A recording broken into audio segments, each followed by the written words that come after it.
en visite chez Zao, une entreprise que j'adore, qui a des valeurs humaines juste incroyables.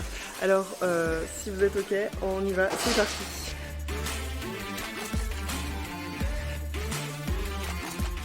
Bonjour, bienvenue chez Zao. Nous sommes aujourd'hui dans la Drôme, à Génissieux. C'est un petit village à côté de Romans-sur-Isère, où sont installés nos bureaux depuis... Alors non pas 2012, qu'on a créé la société en 2012, mais on s'est installé dans un corps de ferme, pour être plus précis, à partir de 2015. Zao, c'est l'association de deux termes qui sont le zen et le taoïsme. Donc le zen, vous connaissez la signification, et le taoïsme, c'est une philosophie chinoise. On peut même parler de religion au niveau de l'Asie. On a créé cette marque avec deux amis qui sont David Récolle et Yvan Rouvier. Alors l'initiateur du projet est David, qui est le plus connu de nous trois, puisque c'est aussi le fondateur d'une marque de maquillage bio dont les initiales sont CC, et qui a souhaité développer un nouveau maquillage avec un côté très vertueux, puisque l'idée initiale de Zao, c'était de proposer un maquillage certes bio, mais aussi rechargeable, et surtout rechargeable. L'idée est venue de David, qui avait eu en cadeau un jour d'un ami taïwanais un stylo en bambou, et donc c'est là qu'il s'est... on va dire, eu l'idée, un peu de génie, de se dire, mais si on peut faire un stylo avec du bambou, on peut aussi faire du packaging en maquillage. Donc il a abandonné le carton qu'il proposait dans une autre marque pour se lancer dans l'aventure Zao avec ce packaging très noble qui est le bambou. Sachant que le bambou est un produit qui n'a pas de parasites connus, qui est un produit qui est incassable. Donc il y avait quand même beaucoup de choses nobles au niveau de ce packaging et surtout, encore une fois, qui ne pollue pas. La marque a aujourd'hui 10 ans. L'évolution de Zao passe toujours par l'Institut de beauté, par l'esthétique à domicile aussi, parce que c'est un segment où l'on croit aussi beaucoup, les magasins bio et aussi Internet, même si ça a été pour nous un virage assez récent. On a mis quelques années à prendre ce virage Internet et aujourd'hui, l'ensemble du marché est positionné sur le web. Donc on va dire que ce sont nos trois axes aujourd'hui de développement, le web, le magasin bio et l'Institut.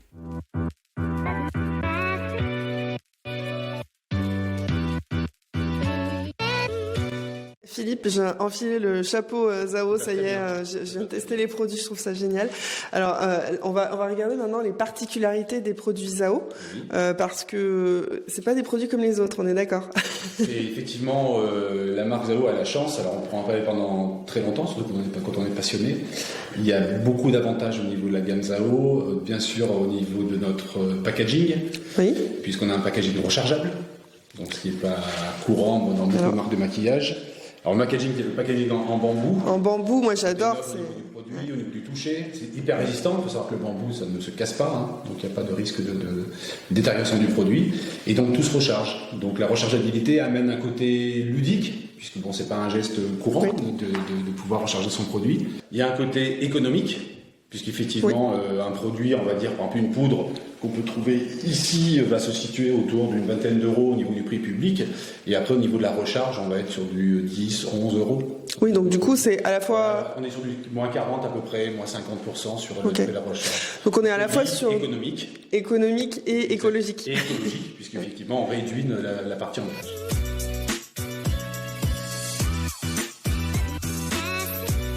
Alors moi j'avais des a priori sur le maquillage parce que je viens du domaine du maquillage comme tu le sais, et j'avais envie de te taquiner un petit peu parce que je m'attends à parce que le maquillage bio tient, c'est ça? Oui, bah oui.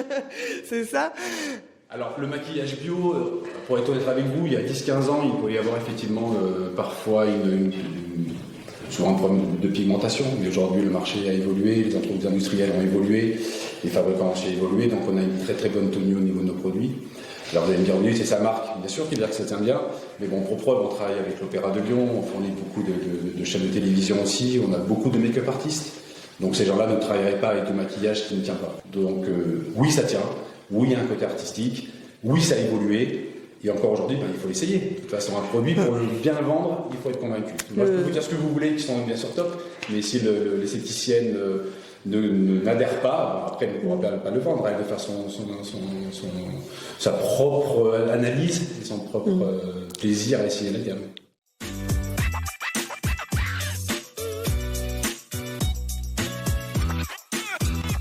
Au niveau du maquillage aujourd'hui en institut de beauté, souvent, alors moi j'aime dire que c'est un peu la cerise sur le gâteau en termes de prestations.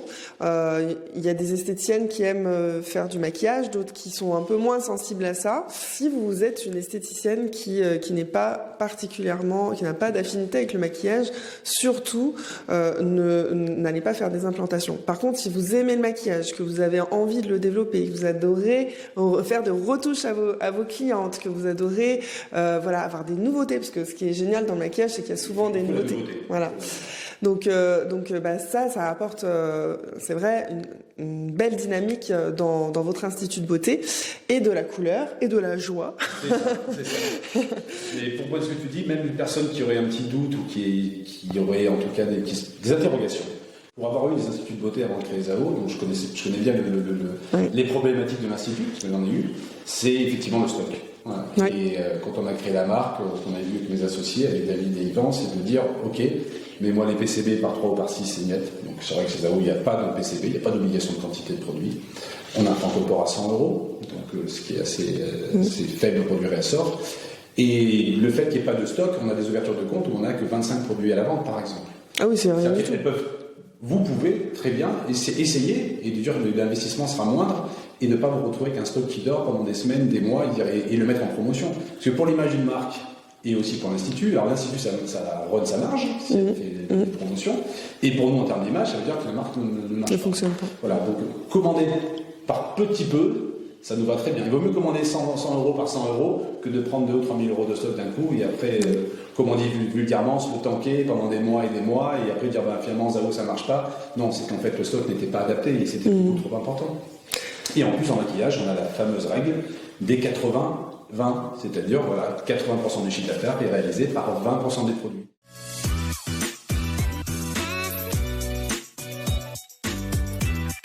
Alors du coup, Philippe, c'est quoi l'avenir du maquillage bio, plus particulièrement, et chez Zao, qu'est-ce qui est prévu dans les prochains mois, prochaines années? Alors le maquillage, c'est vrai que quand avoir travaillé dans le soin, c'était un peu différent, mais le maquillage, la nouveauté, ça fait partie de l'ADN d'une marque. Il faut toujours de la nouveauté. Je dirais même quand on sort un produit, le lendemain, on nous demande quand est-ce qu'il y aura un nouveau. Donc on en est là, donc il faut sans arrêt écouter le marché et s'adapter au niveau des produits. L'avenir pour Zao, c'est bien sûr de développement de nouvelles couleurs.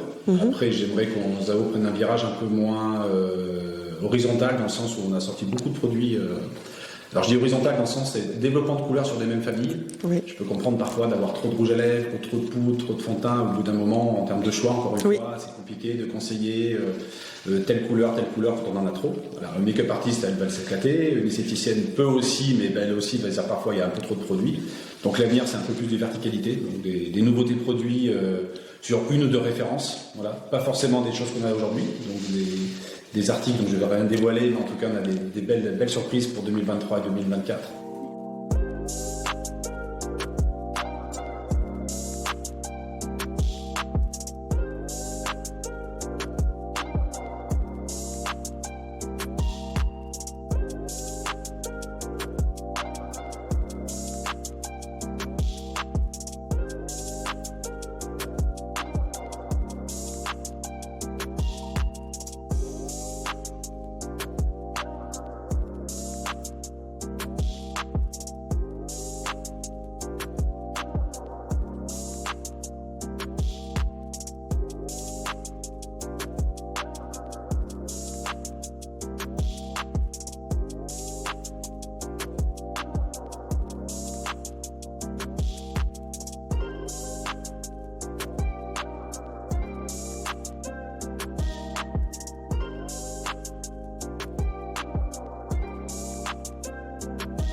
Alors, Philippe, maintenant, on va parler de choses sérieuses. Ouais, installe-toi bien parce qu'on va parler de choses sérieuses. En fait, tu sais, on s'adresse aujourd'hui à des esthéticiennes donc qui sont chefs d'entreprise et moi j'aimerais bien savoir en tant que chef d'entreprise le genre de difficultés auxquelles tu es confronté et qui peuvent être inspirantes aussi. Comment t'as fait pour rebondir? Comment tu fais pour rebondir au quotidien? Alors c'est un sujet très intéressant. Alors chef d'entreprise, on l'est tous, hein, chef d'entreprise, auto-entrepreneur, on a les mêmes problématiques pour tous. La taille de l'entreprise ne différencie pas forcément. La seule différence qu'il peut y avoir quand on a des salariés, c'est le management bien sûr, la gestion et la lourdeur qui pourrait être appliquée, parce qu'il faut solliciter différentes personnes, avoir les avis de tout le monde avant de prendre une décision. Quand on gérait un institut, encore une fois, effectivement, il y avait 3 esthéticiennes. La problématique était la même que pour nous aujourd'hui. C'est le chiffre d'affaires, la marge, comment on peut fonctionner. D'autant plus aujourd'hui que le chiffre d'affaires, chaque mois n'est jamais certain. Que tous les premiers, on remet les compteurs à zéro. Il n'y a rien qui est acquis. Donc pour l'institut et pour nous, c'est pareil. Donc cette visibilité du chiffre d'affaires doit faire partie de notre quotidien. Alors regardez tous les jours, oui. Toi, plusieurs fois par jour, non. En tout cas, donner des objectifs sur le mois et au trimestre. Mais il y a une source de stress et de remise en cause en permanence. Et chez l'entreprise, c'est extrêmement compliqué aujourd'hui. On doit gérer beaucoup de choses. Que ce soit encore une fois pour l'institut, je me mets vraiment comme institut parce qu'encore une fois, j'en ai eu et on gère de la même façon.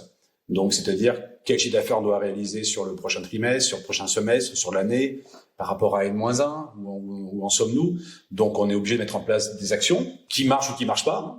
Faut être honnête, des fois. Comment ça, il y a des actions qui marchent pas? Même si on est des fois très bien coaché par système performance ou autre, voilà, des fois on peut décider d'une action commerciale et se dire elle marche pas. Mais c'est la vie. Hein. Si tout marchait bien, on serait peut-être en train de faire un reportage au bord d'une plage dans une ville. Mais pour apprécier le succès, alors c'est un peu bateau ce que je vais dire, mais pour apprécier un succès, il faut aussi parfois un petit peu souffrir. Ça fait partie du quotidien. Il y a des moments où on a des coups de faiblesse, c'est normal. Hein. Il y a des jours où je suis absolument effondré en me disant mais comment on va faire? Il faut faire ci, il faut s'en sortir. Il y a des jours où tout va bien. Voilà, ça fait partie du quotidien. On a quand même la chance que le ZAO fonctionne toujours très très bien, mais rien n'est acquis.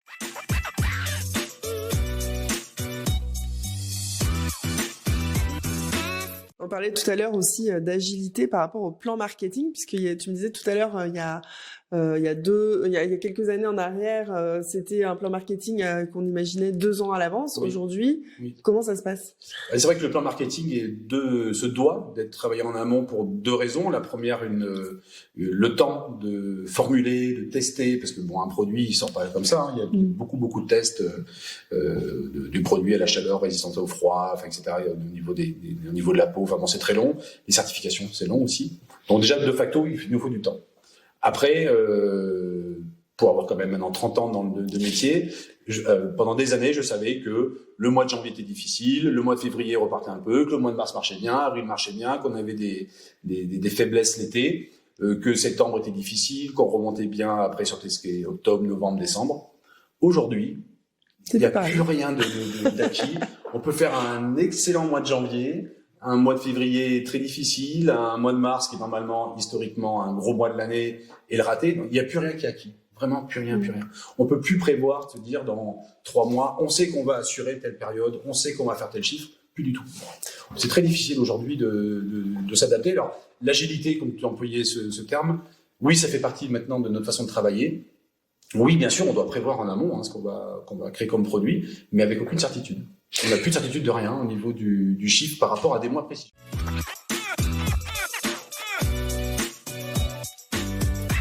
Du coup, par rapport à ça, parce que ça peut arriver aussi aux esthéticiennes, c'est-à-dire de prévoir, je sais pas, une offre commerciale, une animation, et puis là, on fait un gros flop.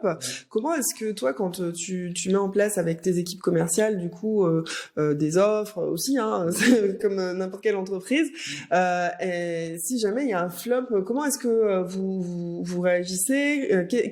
Comment déjà vous vous rendez compte que c'est un flop?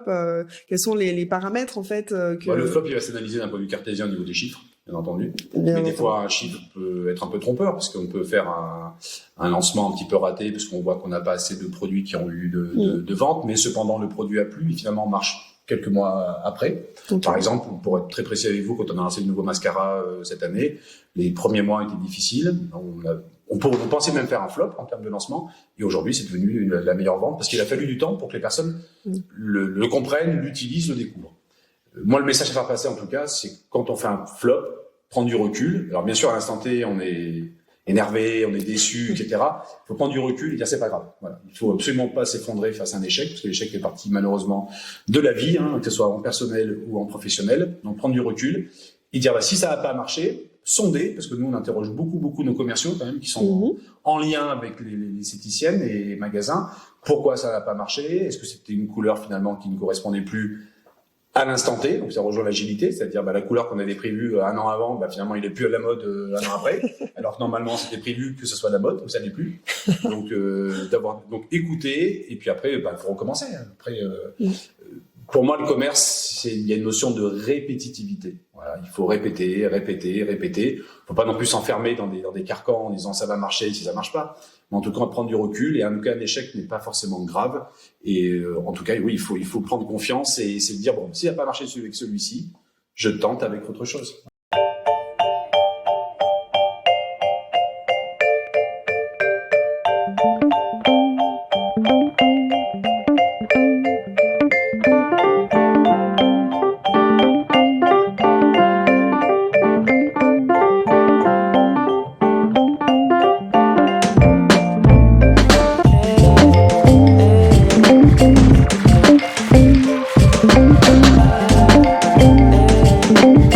J'espère que cette vidéo t'a inspiré. En tout cas, nous, on y a pris beaucoup de plaisir, même si c'est beaucoup de travail.